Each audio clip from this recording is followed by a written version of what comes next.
India Malaysia இடையே புரிந்துணர்வு ஒப்பந்தம் பிரதமர் மோடி மற்றும் மலேசிய பிரதமர் அன்வர் இப்ராஹிம் முன்னிலையில் கையெழுத்தாகி உள்ளது.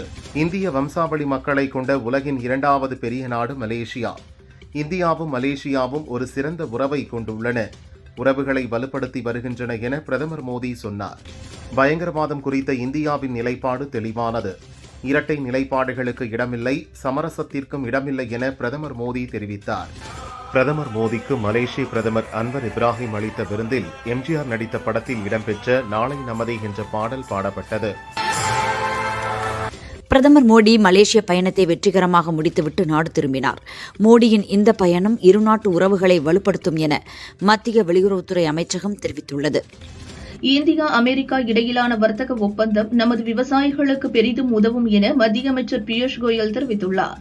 தமிழகத்தில் செயல்படுத்தப்படும் ரயில்வே திட்டங்களுக்கான நிதியை விரைந்து வழங்கவும், கூடுதலாக புதிய ரயில்வே திட்டங்களை அனுமதித்திட ரயில்வே அமைச்சகத்திற்கு உரிய அறிவுரை வழங்க வலியுறுத்தி முதல்வர் ஸ்டாலின் பிரதமர் மோடிக்கு கடிதம் எழுதியுள்ளார்.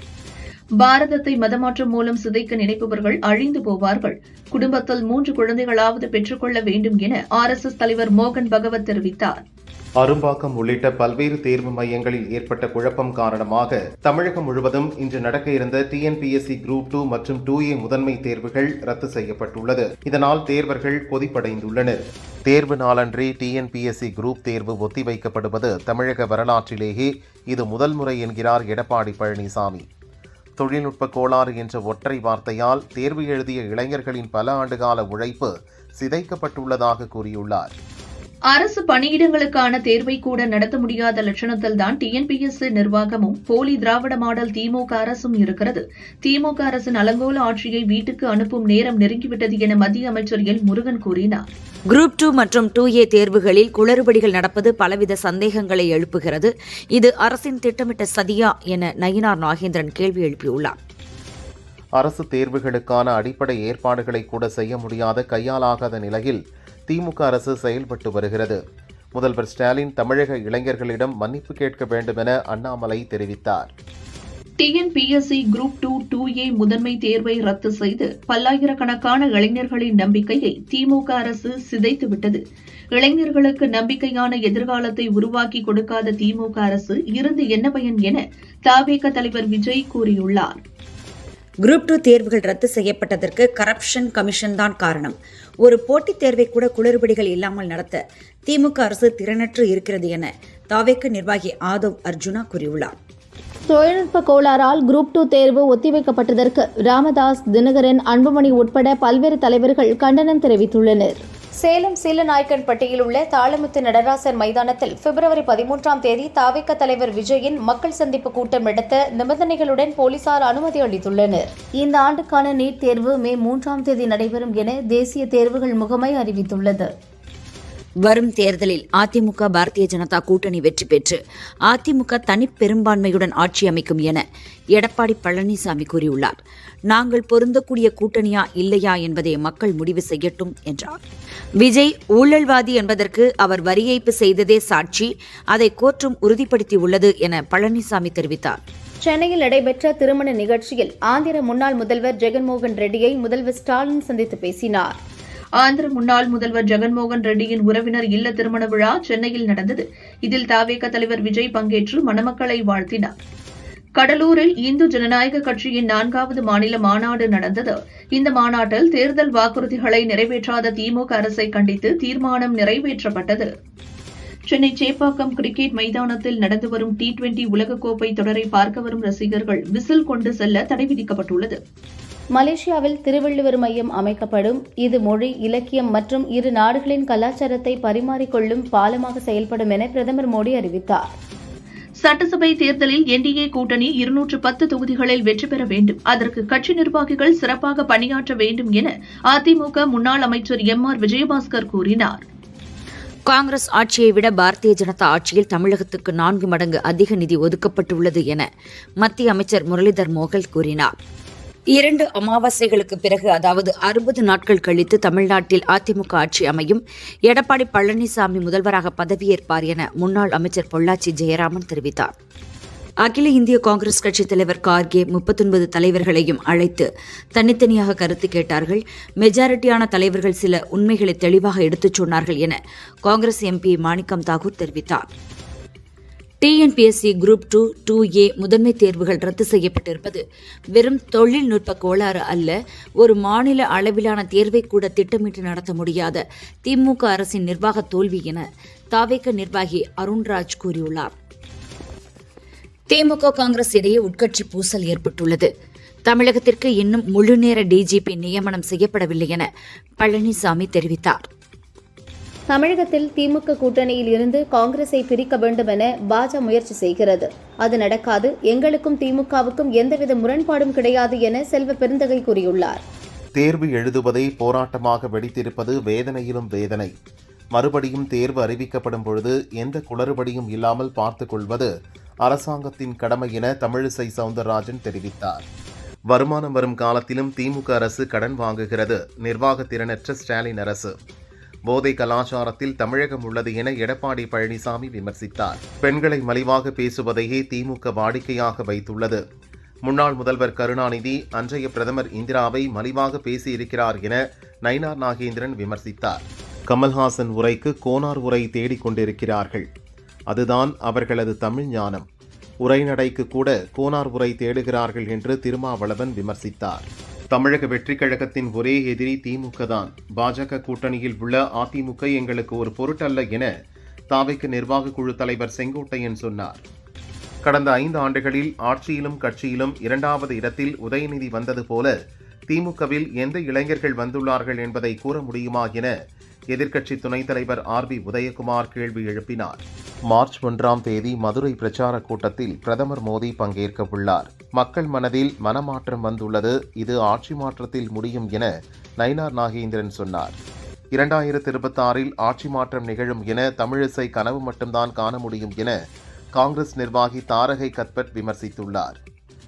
காங்கிரஸ் குறித்து பிரவீன் சக்கரவர்த்தி பேசி வருவது அவரது சொந்த கருத்து என்றும் சொன்னார். கூட்டணி இல்லை என்று சொல்ல முடியாது. கூட்டணிக்கான காலம் கனிந்து வருகிறது என ஈரோட்டில் தாவேக பரப்புரை செயலாளர் நாஞ்சில் சம்பத் கூறியுள்ளார். புதுச்சேரியில் கிராமப்புறங்களில் உள்ள மருத்துவமனைகளில் பணிபுரிய டாக்டர்கள் முன்வர வேண்டும் என முதல்வர் ரங்கசாமி கேட்டுக்கொண்டார். பக்கவாதம் காரணமாக மருத்துவமனையில் சிகிச்சை பெற்று வரும் பாஜக மூத்த தலைவர் ராஜாவை மத்திய இணை அமைச்சர் முருகன் நேரில் சந்தித்து நலம் விசாரித்தார். கூட்டணி விஷயத்தில் தனிநபர் யார் மீதும் எந்த கட்சியின் மீதும் காழ்ப்புணர்ச்சி இல்லை. தமிழகத்தை சூழும் சனாதன பாசிச சக்திகளை வீழ்த்துவதே நமது இலக்கு. திருப்புவாதங்களுக்கும் அவதூறுகளுக்கும் இடம் தரும் வகையில் விசிகவினர் கருத்து அமைந்துவிடக் கூடாது என திருமாவளவன் தொண்டர்களுக்கு கடிதம் எழுதியுள்ளார். பாஜகவில் அண்ணாமலை, நயினார் நாகேந்திரன் இடையே இடைவெளி ஏற்பட்டுள்ளதா என்ற கேள்விக்கு இடைவெளி எல்லாம் எதுவும் இல்லை. நாங்கள் ஒன்றாக இருக்கிறோம், ஒற்றுமையாக இருக்கிறோம். திமுகவை அனுப்ப வேண்டும் என்பதில் உறுதியாக இருக்கிறோம் என தெரிவித்தார். சென்னை மற்றும் புறநகர் பகுதிகளில் நிலவிய கடும் பனிமூட்டம் காரணமாக திருத்தணி, அரக்கோணம் போன்ற புறநகர் மின்சார ரயில்கள் 10-15 நிமிடங்கள் தாமதமாக இயக்கப்பட்டன. இதனால் பயணிகள் கடும் சிரமத்திற்கு உள்ளாகினர்.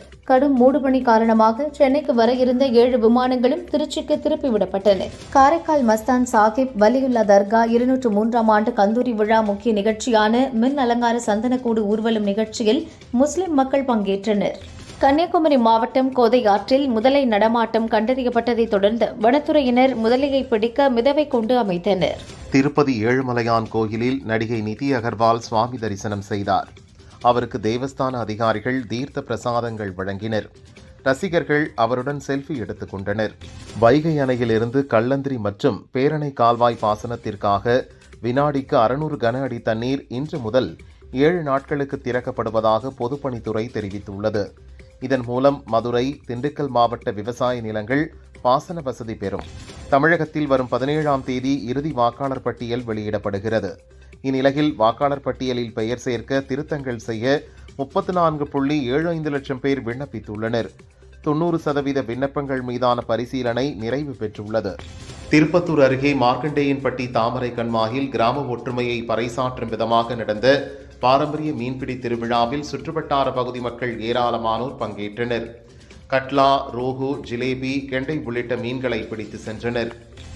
தமிழகம் முழுவதும் குரூப் 2 தேர்வு ரத்து செய்யப்பட்ட நிலையில் முறையான தகவல் வராத காரணத்தால் திருப்பூர் ஜெய்பாபாய் பெண்கள் மேல்நிலைப் பள்ளியில் 168 பேர் தேர்வு எழுதினர்.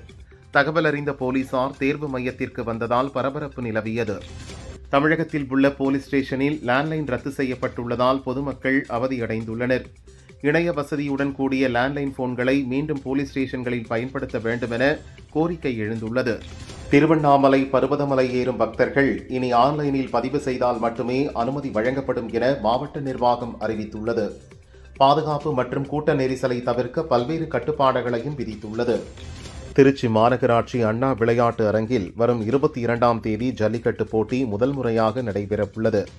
அமைச்சர் நேரு பந்தக்கால் நட்டு ஜல்லிக்கட்டு முன்னேற்பாடு பணிகளை துவக்கி வைத்தார். தமிழர் திருநாள் கொண்டாட்டங்களை முன்னிட்டு திண்டுக்கல் வத்தலகுண்டு அருகே 70 ஜோடி கிடாய்கள் கலந்து கொண்டு மாபெரும் கிடாமுட்டு பந்தயம் விமரிசையாக நடந்தது.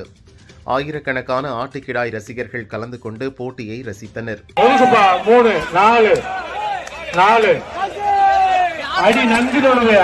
தேனி மாவட்ட நீர்பிடிப்பு பகுதிகளில் கடந்த சில மாதங்களாக சரியான மழை பொழிவு இல்லை. இதனால் தண்ணீர் வரத்து குறைந்து வறட்சியாக காட்சியளிக்கும் சுருளி அருவியில் குளிக்க வரும் டூரிஸ்டுகள் ஏமாற்றத்துடன் திரும்பிச் செல்கின்றனர். வரி என்பது நன்கொடை அல்ல, மக்களின் பங்களிப்பு. சமூக நீதிக்காக பாடுபடுவதாக சொல்பவர்கள் வரி ஏய்ப்பு செய்வதை ஏற்க முடியாது என சென்னை ஹைகோர்ட் கண்டித்துள்ளது. அண்மை காலமாக தமிழ்நாடு அரசு பணியாளர்கள் தேர்வாணையம் அலட்சிய போக்குடன் செயல்பட்டு வருவது அதிர்ச்சி அளிக்கிறது என பாமக நிறுவனர் ராமதாஸ் தெரிவித்தார். தமிழகத்தில் சென்னை, திருவள்ளூர், செங்கல்பட்டு, காஞ்சிபுரம், ராணிப்பேட்டை, வேலூர், திருப்பத்தூர், கிருஷ்ணகிரி, தருமபுரி, சேலம், ஈரோடு, திண்டுக்கல் மற்றும் நீலகிரியில் நாளை பனிமூட்டம் நிலவக்கூடும் என சென்னை வானிலை மையம் தெரிவித்துள்ளது. குருஷேத்திரத்தில் 41வது மாநில அளவிலான கால்நடை கண்காட்சி நடந்தது. இதில் கலந்து கொண்ட முதல்வர் நயாப் சிங் சைனி ஒட்டகத்தில் சவாரி செய்து மகிழ்ந்தார். சிவகங்கை மாவட்டம் சிங்கம்புணரியில் நடந்த வடமாடு மஞ்சுவிரட்டு போட்டியை அமைச்சர் பெரிய கருப்பன் தொடங்கி வைத்தார். 14 காளைகள், 126 வீரர்கள் பங்கேற்றனர். சென்னை பனிமூட்டத்திற்கு அதிக ஈரப்பதம், மிதமான முதல் அமைதியான காற்று நிலை, இரவு நேர குறைந்த வெப்பநிலை ஆகியவை பனி உருவாவதற்கு காரணம் என சென்னை வானிலை ஆய்வு மையம் தெரிவித்துள்ளது. கர்நாடக மாநிலம் விஜயபுரா மாவட்டம் மங்களூருவில் தனியார் விமானம் விவசாய நிலத்தில் விழுந்து நொறுங்கியது. இதில் விமானி, பயிற்சி விமானி காயமடைந்தனர். மன்மோகன் சிங்கின் காங்கிரஸ் ஆட்சிக் காலத்தில் 13 முறை பாகிஸ்தான் ஏஜென்ட் அலி தவுகீர் ஷேக் இந்தியா வந்ததாக அஸ்ஸாம் பாஜக முதல்வர் இமந்த பிஸ்வ சர்மா குற்றம் சாட்டியுள்ளார். பாரதத்தை மதமாற்றம் மூலம் சிதைக்க நினைப்பவர்கள் அழிந்து போவார்கள். ஒரு குடும்பத்தில் 3 குழந்தைகளாவது பெற்றுக்கொள்ள வேண்டும் என RSS தலைவர் மோகன் பாகவத் கூறியுள்ளார். இந்தியா, அமெரிக்கா இடையிலான வர்த்தக ஒப்பந்தத்தில் நம் நாட்டு விவசாய பொருட்கள் பலவற்றின் வரியை அமெரிக்கா குறைத்துள்ளது. பலவற்றிற்கு வரியை ரத்து செய்துள்ளது என மத்திய அமைச்சர் சிவராஜ் சிங் சௌஹான் தெரிவித்துள்ளார். தேர்தல் பணிகளை ஒருங்கிணைக்க NDAவில் உள்ள அனைத்து கட்சிகளையும் இணைத்து ஒருங்கிணைப்பு கமிட்டி அமைக்க பாரதிய ஜனதா திட்டமிட்டுள்ளது. தேசிய அமைப்பு செயலாளர் BL சந்தோஷ் நாளை ஆலோசனை நடத்தவுள்ள நிலையில் ஒருங்கிணைப்பு கமிட்டி இறுதி செய்யப்படும் என தகவல்கள் வெளியாகியுள்ளது. பீகார் மதேபுரா மாவட்டத்தில் உள்ள அரசு நடுநிலைப் பள்ளியில் நேற்று மதிய உணவு சாப்பிட்ட 70 மாணவர்களுக்கு உடல்நலம் பாதிக்கப்பட்டு வாந்தி, வயிற்று வலி ஏற்பட்டது. ஒரு சிறுமியின் நிலை கவலைக்கிடமாக இருப்பதாக டாக்டர்கள் தெரிவித்தனர். ஹரியானா மாநிலம் ஃபரிதாபாத்தில் கைவினைப் பொருட்கள் கண்காட்சியில் ராட்சத ராட்டினம் கவிழ்ந்து விழுந்ததில் போலீஸ் இன்ஸ்பெக்டர் ஒருவர் உயிரிழந்தார். 13 பேர் படுகாயமடைந்தனர். இந்தியா, அமெரிக்கா இடையே விரைவில் வர்த்தக ஒப்பந்தம் கையெழுத்தாகும். விவசாயிகள், குறு, சிறு தொழில், கைத்தறி, கைவினை ஆகிய துறைகளுக்கு எந்த பாதிப்பும் ஏற்படாது. இந்த ஒப்பந்தம் பொன்னெழுத்துகளால் பொறிக்கப்பட்டதாக இருக்கும் என மத்திய அமைச்சர் பியூஷ் கோயல் தெரிவித்துள்ளார். மேகாலயா மாநிலம் கிழக்கு ஜெயந்தியா மலைப்பகுதியில் செயல்பட்ட சட்டவிரோத எலிவளை நிலக்கரி சுரங்க வெடி விபத்தில் சிக்கி இறந்தவர்களின் எண்ணிக்கை 27 உயர்ந்துள்ளது. இன்னும் பலரை காணாததால் தேடுதல் மற்றும் மீட்பு பணி தொடர்கிறது. மகாராஷ்டிரா துணை முதல்வர் அஜித் பவார் மரணத்தில் நிலவும் சந்தேகங்கள் பற்றி வரும் 10ஆம் தேதி விவரங்களை வெளியிடுவோம் என சரத்பவார் கட்சி MLA ரோஹித் பவார் தெரிவித்துள்ளார். காங்கிரஸ் உறுப்பினர்கள் உட்பட மக்கள், ஊடகங்கள் என அனைவரும் நான் முதல்வராக வேண்டும் என்றுதான் விரும்புகிறார்கள் என கர்நாடக துணை முதல்வர் TK சிவக்குமார் கூறியுள்ளார்.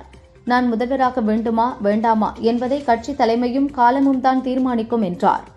சபரிமலை தங்கம் திருட்டு வழக்கில் காங்கிரஸ் MPயும் ஐக்கிய ஜனநாயக முன்னணி ஒருங்கிணைப்பாளருமான அடூர் பிரகாஷுக்கும் தொடர்பு இருப்பது தெரியவந்ததை அடுத்து அவரிடம் சிறப்பு புலனாய்வு குழு விசாரணை நடத்தியது. ஜம்மு காஷ்மீரை சேர்ந்த ரூபல் நாகி என்ற ஆசிரியை இந்திய குடிசை பகுதிகளில் உள்ள சுவர்களில் கல்வி ஓவியங்கள் வரைந்து விழிப்புணர்வு ஏற்படுத்தி குளோபல் டீச்சர் பிரைஸ் என்ற சர்வதேச விருதை வென்றுள்ளார். உலக அளவில் இந்த விருதை பெறும் 10வது வெற்றியாளர் ஆவார். கன்னியாகுமரி மாவட்டம் திருவட்டார் ஒன்றிய இந்து கோயில் கூட்டமைப்பு சார்பில் ஆண்டு இறுதித் தேர்வில் அனைத்து மாணவர்களும் வெற்றி பெற்று அதிக மதிப்பெண் பெற ஹயக்ரீவர் ஹோமம் நடந்தது. கூட்டணி தொகுதி பங்கீடு குறித்து திமுகவுடன் பேசுவதற்கு 36 நாட்களாக காத்திருக்கிறோம். உரிய மரியாதையை காங்கிரஸ் கட்சிக்கு கொடுக்க வேண்டும் என்பதுதான் எங்களின் கோரிக்கையாக இருக்கிறது என மதுரையில் காங்கிரஸ் எம்பி மாணிக்கம் தாக்கூர் கூறினார். திருச்செந்தூர் சுப்பிரமணிய சுவாமி கோவிலுக்கு செல்லும் பக்தர்கள் காலில் படும் மணலை சுத்தம் செய்யும் விதமாக கடற்கரை செல்லும் முகப்பு பாதையில் செயற்கை நீரோடை அமைக்கப்பட்டுள்ளது. நடிகை அமலா பால் மலையாளத்தில் உருவாகியுள்ள ஹாஃப் என்ற படத்தில் நாயகியாக நடித்துள்ளார். டிராகுலா எனும் ரத்த காட்டேரி பற்றிய படமான இது மலையாளம், தமிழ் உள்ளிட்ட 5 மொழிகளில் விரைவில் ரிலீஸ் ஆகிறது. ராம் சரண் ஜூனியர் NTR நடிப்பில் ராஜமௌலி இயக்கிய படம் RRR 1000 கோடிக்கு மேல் வசூலித்த இப்படத்தை அனிமேஷனில் உருவாக்க திட்டமிட்டுள்ளனர். இதற்காக ஜப்பான் நிறுவனம் ஒன்றில் பேச்சுவார்த்தை நடத்தி வருகின்றனர். திருவள்ளூர் சோழவரம் அருகே 1000 ஆண்டுகள் பழமை வாய்ந்த கோதண்டராமர் கோயில் கும்பாபிஷேகம் விமர்சையாக நடந்தது.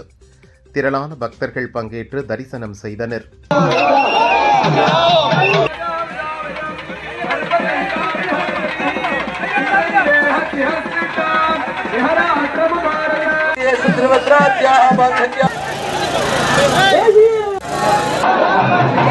டெல்லியில் ஸ்டேட்ஸ்மேன் அமைப்பின் சார்பில் விண்டேஜ் கார்களின் அணிவகுப்பு ஊர்வலம் நடந்தது. 100 ஆண்டுகளுக்கும் பழமையான பல்வேறு நிறுவனங்களின் கார்கள் பங்கேற்றன. கார் ரசிகர்கள் ஆர்வத்துடன் பார்த்து ரசித்தனர். திருச்செந்தூர் சுப்பிரமணிய சுவாமி கோயிலில் விடுமுறை மற்றும் சுபமுகூர்த்த தினத்தை முன்னிட்டு ஏராளமான பக்தர்கள் குவிந்தனர். 5 மணி நேரம் வரை காத்திருந்து முருகனை தரிசனம் செய்கின்றனர். சுமார் 50 திருமணங்களும் கோயிலில் நடந்தது. ட்ரம்பின் சமூக வலைதள பக்கத்தில் அமெரிக்க முன்னாள் அதிபர் ஒபாமா குறித்த வீடியோ வெளியான விவகாரத்தில் தான் மன்னிப்பு கேட்க மாட்டேன், நான் எந்த தவறும் செய்யவில்லை என்று அதிபர் ட்ரம்ப் தெரிவித்துள்ளார்.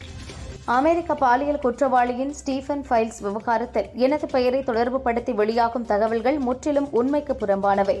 ஜெஃப்ரி எப்ஸ்டீனை ஒரு நாளும் நான் சந்தித்தது இல்லை என திபெத்திய மதகுரு தலாய் லாமா மறுத்துள்ளார். வங்கதேச மூத்த அவாமி லீக் தலைவரும் முன்னாள் அமைச்சரும் கல்வியாளரும் நாடாளுமன்ற உறுப்பினருமான ரமேஷ் சந்திர சென் வயது 86 நீதிமன்ற காவலில் காலமானார். வாஷிங்டன் போஸ்ட் நாளிதழின் பதிப்பாளர் மற்றும் CEO லூயிஸ் தனது பதவியை ராஜினாமா செய்துள்ளார். நிறுவனத்தின் நிதி நெருக்கடி மற்றும் ஆட்குறைப்பு நடவடிக்கைகளை கையாண்ட விதம் குறித்து ஊழியர்களிடையே எழுந்த கடும் விமர்சனங்களுக்கு மத்தியில் பதவி விலகியுள்ளார். T20 உலகக்கோப்பை போட்டித் தொடரில் ஆப்கானிஸ்தான் அணிக்கு எதிரான போட்டியில் நியூசிலாந்து அணி 5 விக்கெட் வித்தியாசத்தில் வெற்றி பெற்றது. ஆசிய துப்பாக்கிச் சுடுதல் சாம்பியன்ஷிப் போட்டியில் பெண்களுக்கான 10 மீட்டர் ஏர் ரைபிள் பந்தயத்தில் தமிழக வீராங்கனை இளவேனில் வாலறிவன் தங்கம் வென்று அசத்தினார். சினிமா டைரக்டர் வெங்கட் பிரபு துபாயில் நடிகரும் ரேசருமான அஜித்குமாரை சந்தித்துள்ளார். ரேசிங் டி-ஷர்ட் மற்றும் சாம்பல் நிற தொப்பி அணிந்தபடி அஜித்குமாரை சந்தித்த வெங்கட் பிரபு அவருடன் புகைப்படம் எடுத்துக்கொண்டார். நடிகர் விக்ரம் நடிப்பில் கௌதம் மேனன் இயக்கத்தில் உருவான துருவ நட்சத்திரம் படம் இந்த ஆண்டு வெளியாகும் என கௌதம் மேனன் கூறியிருந்தார். தற்போது படத்தின் பிரச்சினைகள் முடிந்துள்ளதாக கூறியிருப்பதை அடுத்து விரைவில் ரிலீஸ் தேதி வெளிவரும் என்றார். தெலுங்கு நடிகர் நாகார்ஜுனா, நடிகை தபு 28 ஆண்டுகளாக நண்பர்களாக இருக்கின்றனர். தற்போது ரா கார்த்திக் இயக்கத்தில் நாகார்ஜுனா கிங் 100 என்ற தனது 100வது படத்தில் நடித்து வருகிறார். இதில் தபுவும் முக்கிய கேரக்டரில் நடிக்கிறார். இதுபற்றி பேசிய நாகார்ஜுனா, இந்த படத்தில் தானும் இடம்பெற வேண்டும் என தபு எனக்கு அன்பு கட்டளையிட்டார். என்னால் அதை மீற முடியவில்லை என்றார். கவர்ச்சி நடிகையாகவும் பல படங்களில் ஒரு பாடலுக்கு நடனம் ஆடுபவராகவும் இருந்த முமைத் கான் சமீபத்தில் அளித்த பேட்டியில் 2016 எனக்கு ஏற்பட்ட விபத்தில் 15 நாட்கள் கோமாவில் இருந்தேன். மூளையில் 5 நரம்புகள் வெடித்ததாக டாக்டர்கள் கூறினார்கள். பின்னர் அதிலிருந்து மீண்டு வந்தேன். அதன் பிறகு சினிமாவை விட்டு ஒதுங்கினேன். தற்போது ஐதராபாத்தில் மேக்கப் சிகை படிப்பு தொடர்பான நிறுவனம் நடத்தி வருகிறேன் என்றார். நடிகர் சிவகார்த்திகேயன் அடுத்து தாய்கிழவி படத்தை இயக்கிய சிவகுமார் முருகேசன் என்பவர் இயக்கத்தில் நடிக்க உள்ளார். கிராமத்து கதையில் உருவாக உள்ள இந்த படத்திற்கான பிரமோ வீடியோவிற்கான படப்பிடிப்பை மதுரையில் எடுக்க உள்ளனர். இதில் முக்கிய கதாபாத்திரத்தில் நடிக்க மலையாள நடிகர் திலீப்புடன் பேச்சுவார்த்தை நடத்தி வருகின்றனர். தெலுங்கு, தமிழ், கன்னடம், இந்தி படங்களில் பிஸியாக நடித்து வருபவர் நடிகை ராஷ்மிகா மந்தனா.